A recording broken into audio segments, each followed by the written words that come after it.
बहुत समय पहले हस्तिनापुर के राजा कुंती भोज की दत्तक पुत्री कुंती अपनी युवावस्था में अत्यंत सुंदर और तेजस्विनी थीं। एक बार महान ऋषि दुर्वासा उनके महल में आए। दुर्वासा अपने क्रोध और तपस्विता के लिए प्रसिद्ध थे, लेकिन कुंती ने उन्हें बड़े श्रद्धा, भक्ति और धैर्य से सेवा की। ऋषि उनकी सेवा से प्रसन्न होकर बोले, पुत्री, मैं तुम्हें एक वरदान देता हूं। यह मंत्र तुम्हें किसी भी देवता को बुलाने की शक्ति देगा। जिस देवता का आह्वान करोगी वह तुम्हें पुत्र प्रदान करेगा। कुंती ने ऋषि को प्रणाम किया, लेकिन उनके मन में जिज्ञासा उठी कि क्या सचमुच यह मंत्र काम करता है।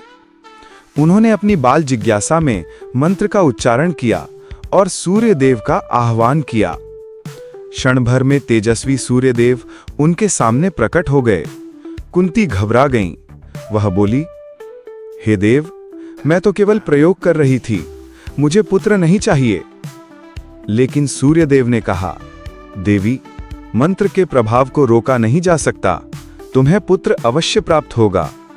और तभी एक दिव्य बालक कुंती की गोद में आया। वह अत्यंत तेजस्वी था और जन्म से ही उसके शरीर पर स्वर्ण कवच और कुंडल थे। कुंती ने उसका नाम नहीं रखा, पर उसका स्वरूप देखकर समझ गईं कि यह कोई साधारण शिशु नहीं है। परंतु कुंती अविवाहित थीं। समाज के भय से वह इस बालक को अपने पास नहीं रख सकीं।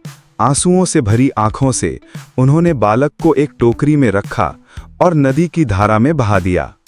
उनका हृदय टूट गया, लेकिन उनके पास कोई और उपाय नहीं था। नदी की धाराओं में बहती वह टोकरी अंततः गंगा किनारे पहुंची, जहां एक सारथी अधिरथ और उसकी पत्नी राधा ने उसे पाया। संतानहीन राधा ने उस बालक को गोद में लिया और अपना लिया। उसका नाम रखा गया कर्ण। वह राधा के स्नेह से बड़ा हुआ और दुनिया उसे राधेय कहने लगी।